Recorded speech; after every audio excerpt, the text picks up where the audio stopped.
አታገኛቸውም።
አትሌት ዋሚ ቢራቱ፣ የተከበሩ ዶክተር ደጋማ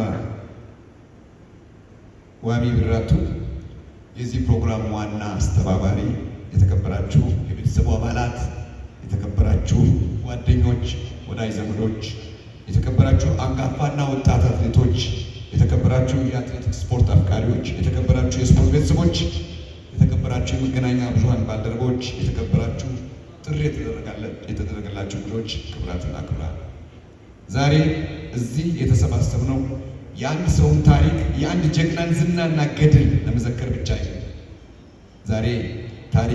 ዛሬ ጀግንነትን ከሩጫ ሜዳ በላይ ያገነነ የ109 ዓመታትን ያስቆጠረ 65 ዓመታትን በድል የተሻገረን የሀገራችን የኢትዮጵያ የጀግንነት ጥግን ለዓለም ያሳየን ታላቅ ሰውና ለእሱም ስለተሰጠው ጸጋና ረዥም ዕድሜ ቸርነው ፈጣሪን ያመሰገንን በታላቁ አባት አትሌት ዋሚ ቢራቱ ኮከብነት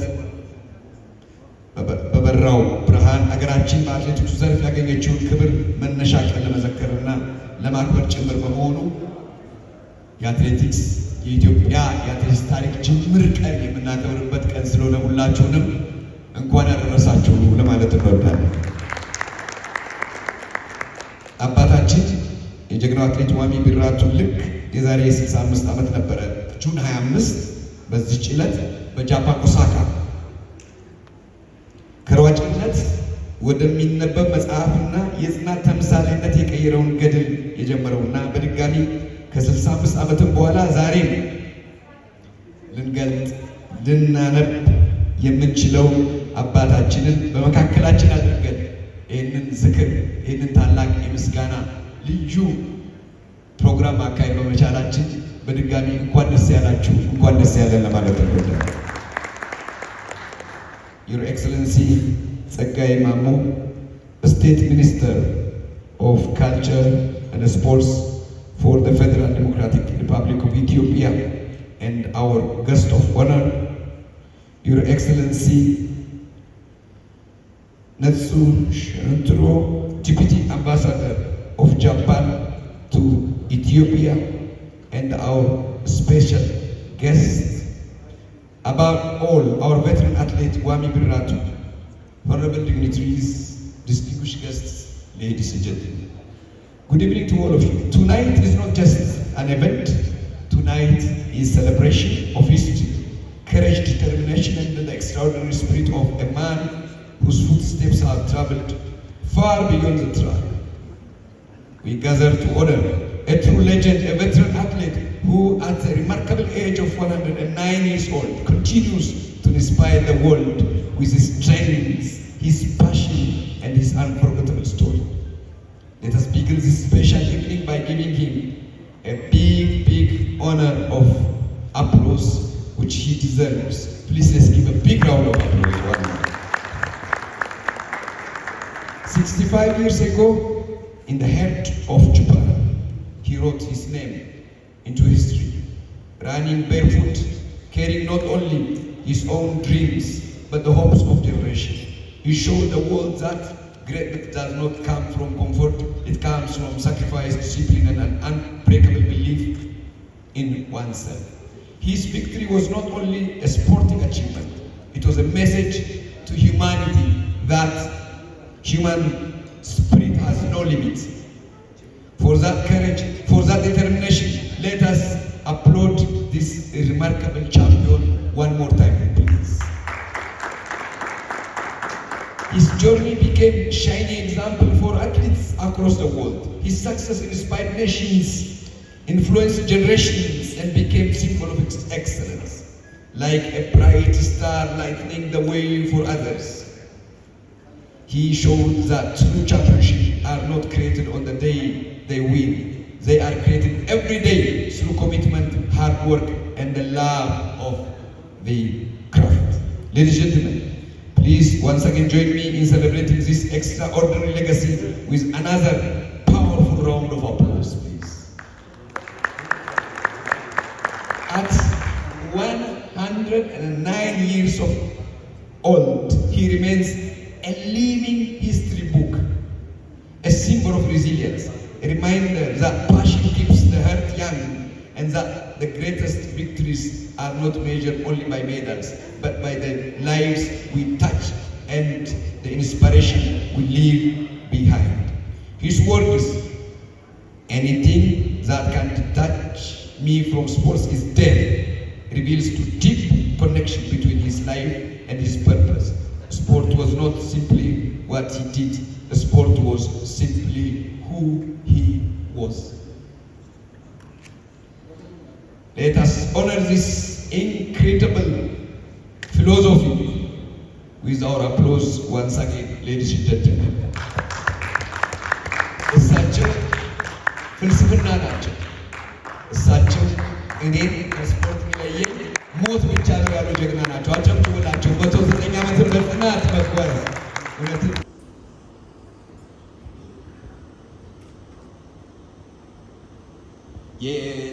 የዜግነት ክብር ግነት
የአንጋፋው አትሌት ዋሚ ቢራቱ 65ኛ ዓመት የባዶ እግር አሻራ እነሆ። የተከበሩ አቶ ጸጋዬ ማሞ በኢፌዴሪ የባህልና ስፖርት ሚኒስቴር አማካሪ ሚኒስትር ዴኤታ፣ የተከበሩ ሚስተር ነቱሱ ሹንታሮ በኢትዮጵያ የጃፓን አምባሳደር፣ ጥሪ የተደረገላቸው የክብር እንግዶች፣ የተከበራችሁ ቤተሰቦች፣ የተከበራችሁ የፕሮግራሙ ተሳታፊዎች፣ ታዳሚዎች፣ ክቡራትና ክቡራን፣ ከሁሉ አስቀድሜ ለአባቴ ዕድሜና ጤና የሰጠውን የዓለም መድኃኒት ኢየሱስ ክርስቶስን ላመሰግነው እወዳለሁ። በመቀጠል ጥሪያችንን አክብራችሁ በአንጋፋው አትሌት ሻለቃ ባሻ ዋሚ ቢራቱ 65ኛ ዓመት የባዶ እግር የደም አሻራ ፕሮግራም ላይ ለተገኛችሁልን እያመሰገንኩ እንኳን ደህና መጣችሁ ለማለት እወዳለሁ። የአንጋፋው አትሌት ዋሚ ቢራቱ 65ኛ ዓመት የባዶ እግር የደም አሻራ ዝግጅት ዋና ዓላማ አትሌቱ ከ1945 ዓመተ ምህረት ጀምሮ እስከ 2018 ዓመተ ምህረት ለ73 ዓመታት በስፖርት ውስጥ መቆየቱ ዛሬም ድረስ የአካል ብቃት እንቅስቃሴ በማድረግ ከስፖርት የሚለየኝ ሞት ብቻ ነው ያለውን ቃሉን መጠበቁ የብዙዎች ጥያቄ የሆነውን ታሪኩን በማስታወስ እውቅና ለመስጠት ነው። ይህም ለኢትዮጵያ አትሌቲክስ ብቻ ሳይሆን ለአፍሪካም ጭምር ትልቅ ታሪክ ነው። እንዲሁም አትሌቱ ከ1945 ዓመተ ምህረት እስከ 1953 ዓመተ ምህረት ድረስ በሀገር ውስጥ እና በዓለም አቀፍ መድረክ በባዶ እግር በመሮጥ ተከታትሎ በመግባት በማሸነፍ ፋና ወጊ አትሌት በመሆን ለኢትዮጵያ አትሌቲክስ ያበረከተውን ጉልህ አስተዋጽኦ ለማስታወስ ነው።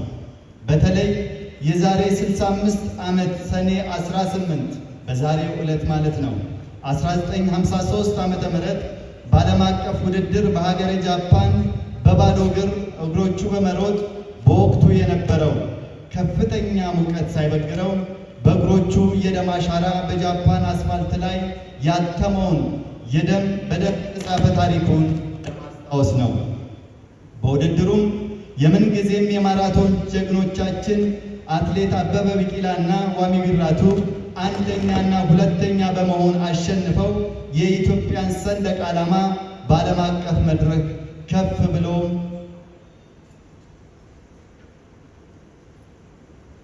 እንዲውለበለብ በማድረግ ሊዘነጋ የማይገባውን ደማቅ ታሪክ ለመዘከርና ይህን በኢትዮጵያ አትሌቲክስ ውስጥ በክብር ስፍራ እንዲሰጠው ያለመ ነው። በተጨማሪም ትውልዱ ለሀገር ያለውን ፍቅር በተግባርና በጽናት እንዲገልጽ እና የድል አድራጊነት መንፈስን አንግበው ልክ እንደ ጀግኖች አባቶቻችን የኢትዮጵያን ሰንደቅ ዓላማ ከፍ እንዲያደርጉ በማሰብ ነው።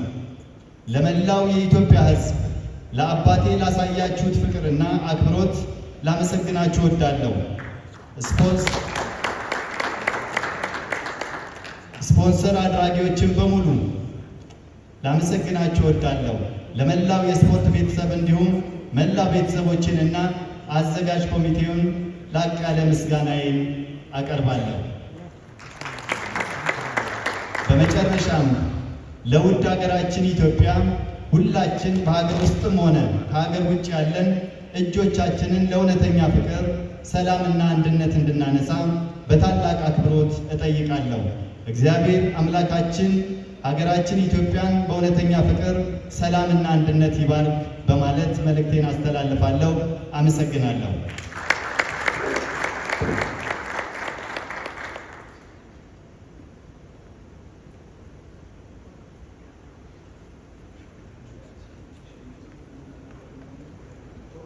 To Ethiopia, Your Excellency, as you know, friendship is built through cooperation, respect, and shared value. We are honored by the presence of Your Excellency with us here tonight, and I most respectfully invite you to come forward and to deliver your remarks. Please give a big round of applause as His Excellency proceeds.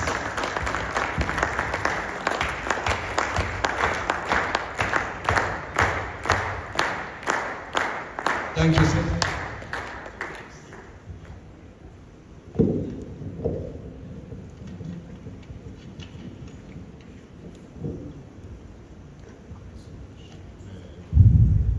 Veteran athlete Wami Biratu and Your Excellency Ato Segaye Mama, advisor to Minister of Sport and Culture, distinguished guests, friends and family of veteran athlete Ato Wami Biratu. Akamortan, Benjamin Balachi. It is an honor and my pleasure to join you today in this significant occasion to commemorate the 65th anniversary of veteran athlete Wami, Wami's remarkable barefoot run. Everyone here knows that athlete Wami has dedicated over 7 decades of his life to running, and the world athletics community has fittingly recognized him as the grandfather of Ethiopian long-distance running. This is truly inspiring milestone. His achievement transcends athletics. It speaks to endurance, devotion, and the extraordinary strength of the human spirit. Japan records with great pride the outstanding achievement of Atowami at the 16th Mainichi International Marathon in Japan in the year 1961, where he secured second place following the legendary Abebe Bikila. That moment represents a shared sporting legacy between Ethiopia and Japan, one that continues to inspire generations in both countries. 5 years ago, in 2021, to commemorate the 60th anniversary of that victory of the 2 Ethiopian athletes in that competition in Japan, athlete Wami initiated, in collaboration with Addis Ababa City Administration Sport Commission, to organize a ceremony to plant 3 seedlings at the Japanese garden within the compound of the National Palace. The gesture demonstrated both athlete Wami's unwavering respect to the late athlete Abebe Bikila, as well as his enduring bond with Japan. The garden, Japanese garden itself represents a long-standing cordial exchange between Japan and Ethiopia. Its landscape gardening was initiated by His Imperial Majesty, the Emperor Haile Selassie, who, according to a palace official, was fascinated by the aesthetics of Japanese gardening during his state visit to Japan in 1956. The palace facilities, palace facilities are now open to the public since last year. I encourage all those who visit the National Palace to take time to experience the serenity and beauty of this miniature Japan within the Ethiopian heritage.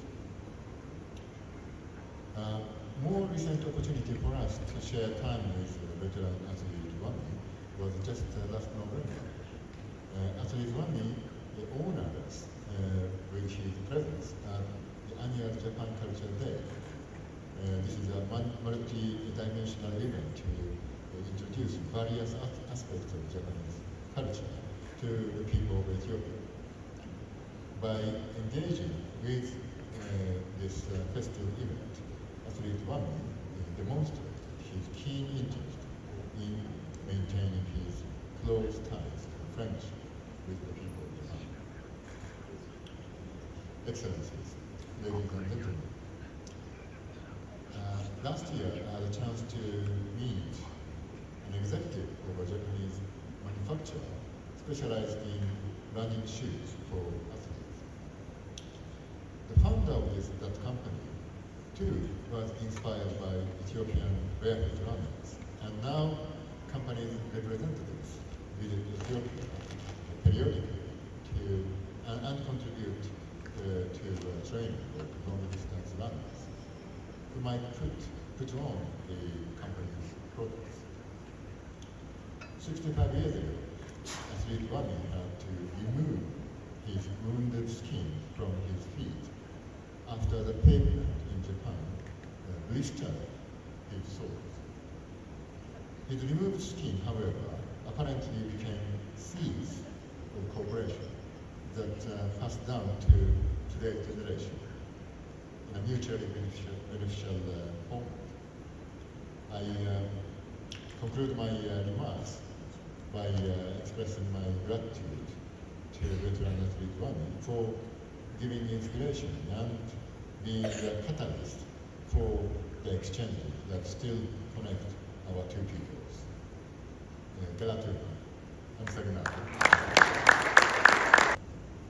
Your Excellency, Mr. Shabata Hernori, Vice Mission of Embassy in Ethiopia of Japan, የተከበራችሁ ከሁሉም በላይ የተከበሩ የዚህ ቀን ምክንያት የሆኑ ውድ አባታችን ጀግናው አትሌት ዋሚ ብራቱ፣ የተከበራችሁ የቀድሞ አትሌት አርበኞች ማህበርና የአትሌት ባሻ ዋሚ ብራቱ መታሰቢያ መርሃ ግብር አስተባባሪ ኮሚቴ አባላት፣ የተከበራችሁ የአትሌት ባሻ ዋሚ ብራቱ ቤተሰቦች፣ የስራ ባልደረቦች እና አድናቂዎች፣ የተከበራችሁ የስፖርት ቤተሰቦች፣ የሚዲያ አካላትና ጥሪ የተደረገላቸው እንግዶች፣ ክቡር ዶክተር ጃጋማ ዛሬ ነው ያወቅኩ፣ ስላወቅኩም በጣም ደስ ብሎኛል። የጀግናው አትሌት ልጅ፣ ክቡራትና ክቡራን፣ በዛሬው ዕለት በሚካሄደው የጀግናው ቬትራን አትሌቶች ክብረ በዓልና የ46ኛ ዓመት የቬትራን አትሌቶች ክብረ በዓልና የአንጋፋ የሀገር ባለውለታ በሆኑት አትሌት ባሻ ዋሚ ብራቱ መታሰቢያ መርሃ ግብር ላይ በመገኘት መልእክት እንዳስተላልፍ በመጋበዜ በራሴና በባህልና ስፖርት ሚኒስቴር ስም የተሰማኝን ልባዊ ደስታ ለመግለጽ እወዳለሁ። ክቡራትና ክቡራን፣ አንጋፋው አትሌት ባሻ ዋሚ ብራቱ ከእናታቸው ወይዘሮ ወርቅ አያናና ከአባታቸው ብራቱ በራቄ በ1909 በቀድሞ ሸዋ ክፍለ ሀገር በመናገሻ አውራጃ በሱሉልታ ወረዳ በአኮካና መናባቸው ቀበሌ ገበሬ ማህበር ተወለዱ። በሩጫ ዝነኛና ታዋቂ መሆን እንደሚቻል እና ሌሎችም ተፎካካሪዎች ማሸነፍ እንደሚቻል ያኔ መረዳት በማይቻልበት ጊዜ የተረዱት አትሌት ዋሚ ብራቱ ከመስከረም 5 1945 ጀምሮ ለሩጫ ባላቸው ፍቅር የተነሳ ወታደር ሆነው ተቀጠሩ። በወቅቱ ከነባር ወታደሮች ጋር በተደረገው የ10 ኪሎ ሜትር ሩጫ አንደኛ ሆነው በማጠናቀቅ በስፖርቱ ላይ በመደበኛነት ተመደቡ። ምናልባት ይህን ንግግር ማናገር የነበሩበት ሌሎች ናቸውና እንዴት አወቃችሁ እንዳትሉ፣ ባህልና ስፖርት የእያንዳንዱን የስፖርት ባለውለታ ታሪክ መዝግቦ እንደሚያስቀምጥ በዚህ አጋጣሚ እንዲታወቅ እፈልጋለሁ። አትሌት ባሻ ዋሚ ብራቱ በሀገር ውስጥ በተካሄዱ በአትሌቲክስ ውድድሮች የተሻለ ብቃት በማሳየታቸው በ1947 ለመጀመሪያ ጊዜ በሜልቦርን ኦሎምፒክ ማራቶን ውድድር ተዘጋጁ። ሻለቃ ባሻ ዋሚ ብራቱ በባዶ እግር በተለያዩ አትሌቲክስ ሩጫ ላይ ሀገራቸውን ባንዲራ በዓለም አደባባይ ላይ ከፍ ብለው እንዲውለበለብ በማድረግ በርካታ ድሎችን አስመዝግበዋል። ከእነዚህ መሃል ጁን 25 1961 ሰኔ 18 1953 በጃፓን ኦሳካ በተካሄደ ማራቶን ውድድር ላይ ከሻምበል አበበ ቢቂላ ጎን በመሆን በባዶ እግራቸው በመሮጥ ለኢትዮጵያ ድልና ታላቅ ክብር አስመዝግበዋል። የአሶኮ ውድድር በተጨማሪ በ1964 በጃፓን በተካሄደ ኦሎምፒክ ጨዋታዎችም ላይ ተሳትፈዋል። በአጠቃላይ አትሌት ዋሚ ብራቱ በአህጉርና በዓለም አቀፍ ደረጃ በ1500 በ3000 በ5000 በ10000 በ21 ኪሎ ሜትር በ25 ኪሎ ሜትር በ32 ኪሎ ሜትር በሀገር አቋራጭ የተለያዩ ማራቶን ውድድሮች ላይ በመሳተፍ 51 የወርቅ 44 የብርና 30 የነሐስ ሜዳሊያዎች ማግኘት ችለዋል። ከዚህም ባሻገር 21 ሰርቲፊኬት፣ 44 ዲፕሎማ፣ ከ40 በላይ ዋንጫዎች ተሸልሟል። የሁሉ ሲባል ምንም አትሉ። እኔ በኖሮ ከዚህ ውስጥ አንዱን እንኳን ባገኝ እዚህ ፊታቸው መቆም አይመስለኝም። ደስታ ከዚህም ባሻገር 21 ሰርቲፊኬት፣ 40 ዲፕሎማ፣ 40 በላይ ዋንጫዎች ወስዷል። ሻለቃ ባሻዋቢ በአትሌቲክስ ላይ ለ64 ዓመታት ነግሰዋል። እዚህ ቤት ውስጥ ካሉ ሰዎች ውስጥ ምናልባት ከአንዳንዶቹ ካልሆነ እኔ በእድሜ ትልቅ ነኝ ብዬ አስብ ነበር። ያው 60 ዓመት ሞልቶኛልና እኔ ከመወለዴ በፊት የነበረ እና አሁንም ድረስ እንደ አዲስ የሚገለጥ ታሪክ ባለቤት ስለሆኑ እጅግ ልናከብራቸው ይገባል። አትሌት ዋሚ ቢራቱ በኢትዮጵያ አትሌቲክስ ታሪክ ውስጥ የማይረሳ ደማቅ አሻራ ያሳረፉ ታላቅ ሰው ናቸው። በወጣትነት ዘመናቸው ለሀገራቸው ባደረጉት የውትድርና አገልግሎት ጎን ለጎን በሩጫ መንግስት እንደዚህ አይነት ሰዎችን ልዩ ቦታ የሚሰጥና የሚያከብር መሆኑን በዚህ አጋጣሚ ለመግለጽ እፈልጋለሁ። አዘጋጆች፣ ሌሎች አትሌቶች በህይወት እያሉ ብዙ ጊዜ እኛ ሀገር የሚታወቀው ሰው የሚከበረው ካለፈ በኋላ ነው። እንደዚህ በህይወት እያሉ ግን ያለፉትን ክብር የምንሰጥበትን አጋጣሚ እንድናስብና እንድንሰራበት የቀሰቀሰን ስለሆነ ሁላችሁም እንኳን ደስ አላችሁ ለማለት ፈልጋለሁ። አመሰግናለሁ። ቢሆኑ እናመሰግናቸው። ሁለቱም አጨብጭቡላቸው። በጣም ከልብ አገርን ነው ስፖንሰር ያደረጋችሁ። ቴንክ ዩ። ኢትዮጵያን ነው ስፖንሰር ያደረጋችሁ። ጀግንነትን ነው ስፖንሰር ያደረጋችሁ። ታሪካችን ነው ስፖንሰር ያደረጋችሁት። እናመሰግናለን። እንደዚሁም ኖህ ሪል ስቴት ኖህ በጥንካሬው በጥራቱ ወደር የማይገኝለት ሪል ስቴት ከተባለማ ኖህ ማን እንደ ኖህ የትውልድ ቅርስ ኖህ የጥራት አምባሳደር። እናመሰግናለን። ኖህ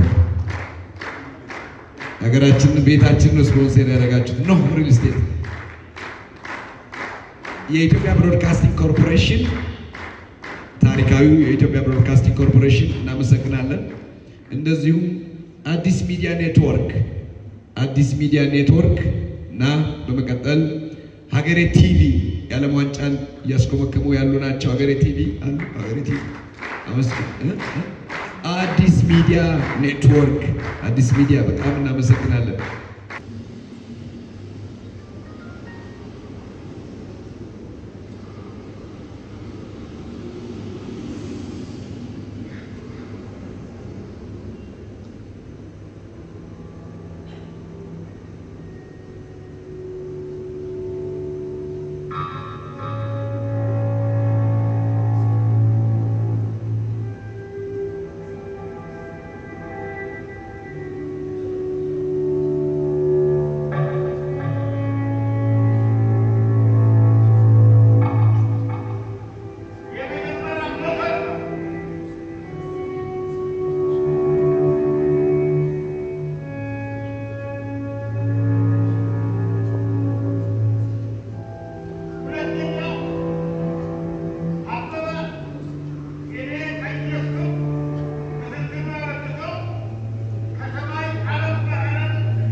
ከስፖርት የሚለየን ሞት ነው የሚለው። ሜዳ ይናፍቀዋል፣ ተራራ ይናፍቀዋል። ማየት ባለመቻሉ ረዳት ስለሚያስፈልገው እንጂ ለስፖርት ህይወቱን እየሰጠ ነው። ከዚህ የተነሳ የሚያስከፍለውን መስዋዕትነት ልክፈል፣ ይህንንም ዝግጅት ማድረግ አለብኝ ብያልኩኝ። ሊያግዙኝ የሚችሉ አካላት ደግሞ ከጎኔ ያሉ፣ በኋላ ላይ ለነሱ አስፈላጊውን እውቅና የምሰጥ ይሆናል። በእንደሱ አይነት መልኩ ጀመርኩ ማለት ነው። ወደ ኋላ መልስልኝ ሳሚ። እቺ ሾርት ቪዲዮ ናት እኔን ይህንን ዝግጅት እንዳዘጋጅ ያደረገችኝ። ይህ የምታዩት ቪዲዮ ልክ በዛሬው ዕለት 65 ዓመቱን ነው የምናከብረው። ጀግኖች አትሌቶቻችን ኢትዮጵያን እንዴት እንዳኮሩ ነው የሚያሳየው። ድምፁንም በባዶ እግር አባዬ ከፊት ለፊት ነው፣ ርቆ ነው ያለው። አበበ ደግሞ ከዚህ ከነሱ ጋር ወደ እሱ ለመጠጋት እየሞከረ ነው። በኋላ ላይ እግሩ ከሙቀቱ የተነሳ መጥማት ሲጀምርና መቁሰል ሲጀምር አቋርጦ አልወጣም። ተነጋገሩ።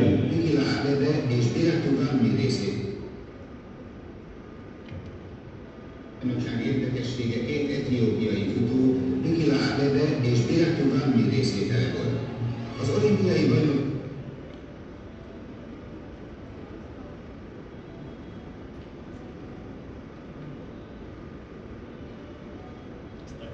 ችግር የለም ወደ ፎቶ መሄድ እንችላለን። እና ልክ 41 ኪሎ ሜትር ላይ እየተከተሉ ባሉበት ሰዓት ላይ የሀገርን ክብር አስቀድመው አትጠብቀኝ፣ ጥሩ ሁኔታ ላይ አይደለሁም እለፍ በሚል ቃል ከተለዋወጡ በኋላ ሲገቡ አንደኛና ሁለተኛ ሆነው ውድድሩን አጠናቀቁ ማለት ነው። ልክ ከዛ በኋላ ትልቅ ሲን የነበረው የውስጥ እግሩ መድማት ብቻ ሳይሆን መጎዳቱን አዩ። ቅድም ክቡር አምባሳደር እንደገለጹት ይኸው ርቀቱን ማየት ትችላላችሁ። እስከ 41 እዚህ ጋር ነው ከተነጋገሩ በኋላ በእንዲህ አይነት መልኩ አንደኛና ሁለተኛ ሆነው ኢትዮጵያን አኮሯት። ያንን የማዕዘን ድንጋይ የተተከለ ነው።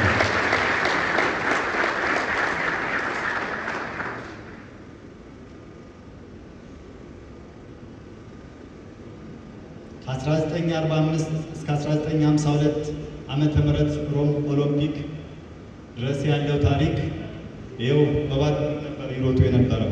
ከ1945 እስከ 53 ድረስ በባዶ እግር ነበረ አባዬ ይሮጥ የነበረው። ያንን ታሪኩም ዲው ሪስፔክት እንዲሰጠው በማሰብም ጭምር ነው። እዚህ ጋር ያለው ነው እሱ አብረውት ያሉ እነዚህ ከተለያየ ክፍል አሸንፈው የመጡ ፋይናል ላይ የደረሱ ተወዳዳሪዎች ናቸው። በ50 ዓመተ ምህረት ንጉሱ ቁጭ ብለው የሚያዩት ውድድር ነው። አንደኛ ሆኖ ሲገባ ተከትሎት የሚገባ እንደሌለ ያሳያል። በ50 ዓመተ ምህረት ከንጉሱ ካሸነፈ በኋላ ሽልማት ሲቀበል ነው ዋንጫ፣ ብር። ያንን ሽልማት የንጉሱ የልጆች ናቸው እነዚህ አብረውት አጅበውት ያሉት። አንደኛ ወጥቶ በሚሸለምበት ሰዓት ነው ሁለተኛ እና ሶስተኛ የሆኑት 10 አለቃ ለማ እና እንዲሁም መራዊ ገብሩ፣ መቶ አለቃ መራዊ ገብሩ ናቸው። ለማ ገዳና መራዊ ገብሩ ናቸው። የመጀመሪያ 1947 ላይ በ3 ውድድር ከቀዳማዊ ኃይለ ሥላሴ 3 ዋንጫዎችን የተሸለመበትን ፎቶ ነው የምናየው። ይሄም ከኮሎኔል በቀለ ግዛው አንደኛ ወጥቶ ሲሸለም ነው የምናየው። ከተለያዩ ከተሸለማቸው ዋንጫዎች ጋር ነው ከጀግኖች አትሌቶች በጦር ሰራዊት ውስጥ ካሉት ጋር በአንድነት ፍቅራቸው፣ ቤተሰባዊነታቸው እንዴት እንደሚያምር ፎቶ ላይ ማየት ይቻላል። ይህም እንደዛው በ1950፣ 51 እና 52 በ5000 በ10000 እና በማራቶን በተከታታይ አሸንፎ ለክቡር ዘበኛ ዋንጫውን በማስቀረቱ ከጀነራል መንግስቱ ንዋይ የእጅ የወርቅ ሰዓት 50 አለቃ ማዕረግና እንዲሁም ሽልማትን በሚቀበልበት ሰዓት ነው።